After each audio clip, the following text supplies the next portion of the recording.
Ang pag-aaralan natin sa episode kong ito ngayon ay ang tinatawag na acclimatization. Siguro ang iba sa atin ay narinig na yung salitang yan. At yung bang acclimatization na yan ay applicable rin sa atin na mga naghihito o kahit na ba sa iba pang mga isda. Subaybayan po ninyo ang episode kong ito hanggang sa dulo at ako ay nakasisiguro na malaki ang papakinabangan ninyo sa inihanda kong episode na ito. Ito po ang inyong kaibigan sa Palaisdaan, si Abuelo.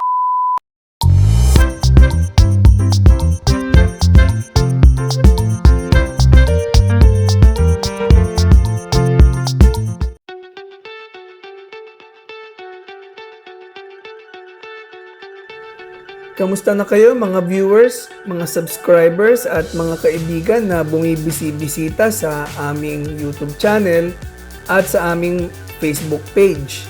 Pasensya na kayo, bibihira akong makapagbigay sa inyo ng mga bagong episodes namin para maibahagi namin ng mga kaalaman na dapat malaman nating mga naghihito o nag-iisda. Sa episode kong ito, ang tatalakayin natin yung salitang acclimatization. Kagaya nga ng nasa intro ko kanina, yung iba narinig na yan yung salitang acclimatization, acclimatize. Ang malaking tanong, kailangan ba talaga na gawin natin yung acclimatization? Ano ba yung acclimatization? Ano ba ang naidudulot na maganda sa mga isda sa bagong environment nila? Yan ang aalamin natin sa episode kong ito. Kailangan ba natin talaga yan? Ano ba yung acclimatization?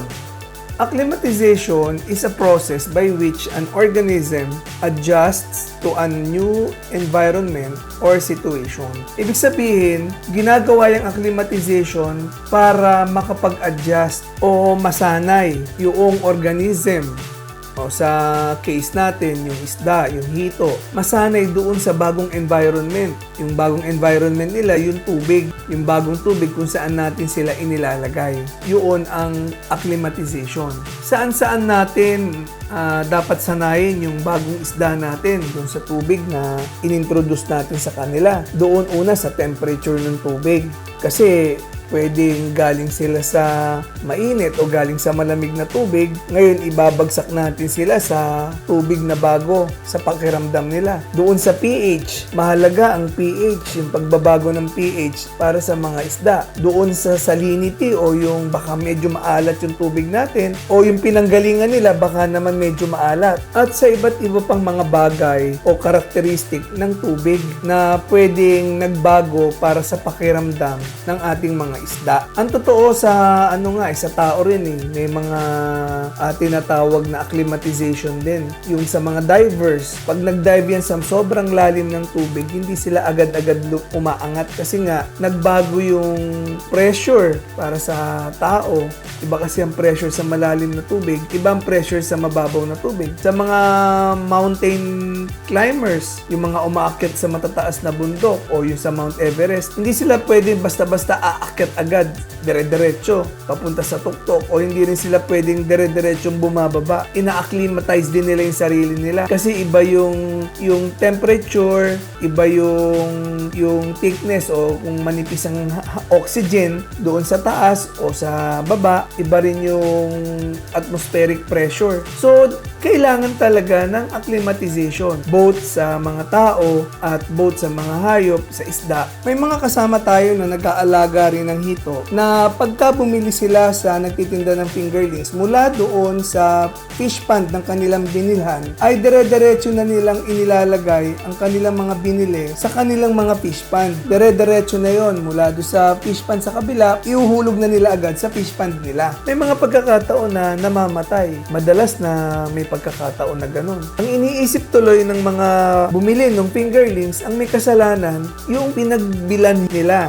Kung saan nila binili, iniisip nila may sakit yung isda, mahihina talaga yung mga fingerlings. Kaya kinabukasan, patay yung mga bagong bili na mga fingerlings. Pagising nila sa umaga, yung mga bagong fingerlings nila, may mga patay o minamalas, namamatay lahat. Yun nga kaya ang problema na mahihina lang talaga yung nabili nilang mga fingerlings o dahil sa hindi sila nag-acclimatize. Hindi nila sinanay muna yung bagong bili nila na fingerlings doon sa bagong tubig na pinaglagyan sa kanila. So itong episode kong ito, ipapakita ko sa inyo kung ano yung tamang pamamaraan ng acclimatization. Kung ano yung benefits ng acclimatization at yung mga dangers na bagay na pag hindi tayo nag-acclimatize. Bali, paano ba ang proseso ng pag-acclimatize?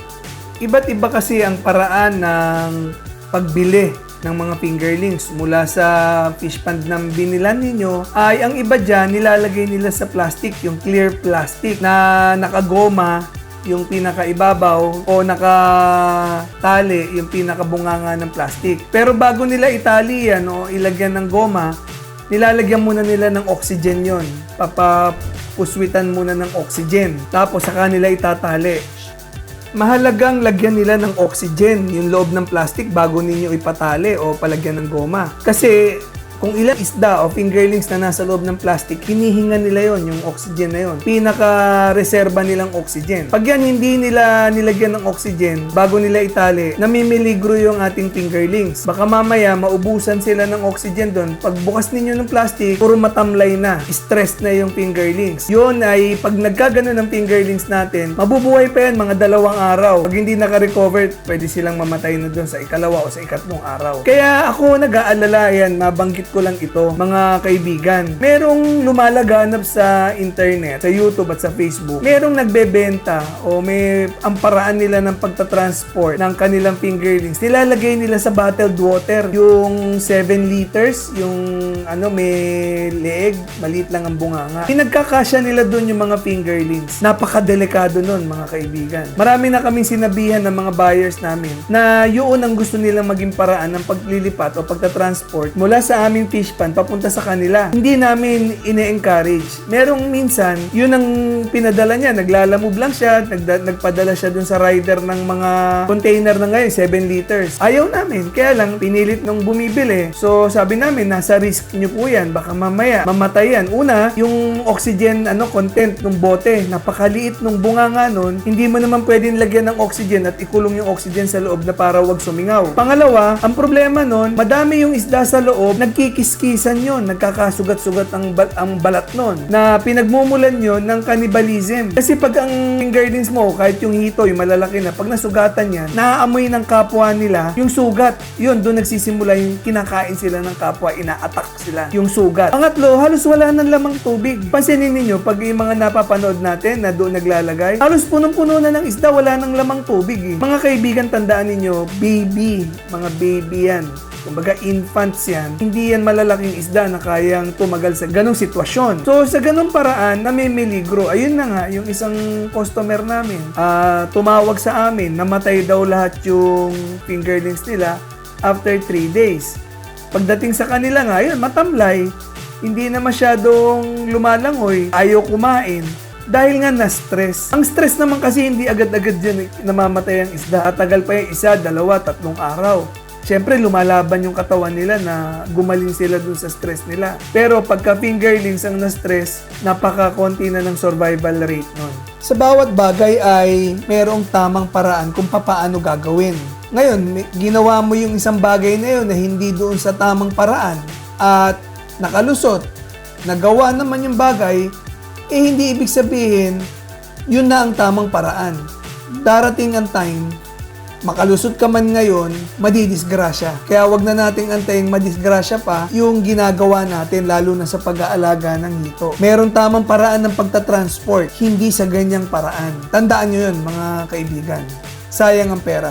Hindi natin alam kung ilan ang naging successful at saka hindi successful sa pag-transport ng mga fingerlings na inilagay sa bottled water container. Siyempre, hindi naman ipopost yun nung nagdi-display na namatay yung mga isda niya na yun ang pinaglagyan nila. Ayan, kagaya nga nung personal experience namin, yung customer namin, may isa kami namatayan. Patay daw lahat yung binili niya. Ganun, yan sinabi namin sa kanya na kasi yun nga ang pwedeng mangyari.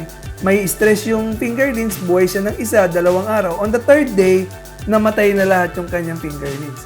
Kami ay nagmamalasakit lang. Wala kaming intensyon na makapanakit ng damdamin. Nakakahinayang lang talaga kapag sa ganun lang mapupunta ang ating pinagkagasusan kung mamamatay lang ang ating mga fingerlings. Okay, balik na tayo sa ating topic, acclimatization. Bali, ang unang paraan ng pagta-transport, yun nga yung naka-plastic na merong oxygen na nakatali ng goma o nakabalumbon yung pinaka-bunganga ng plastic.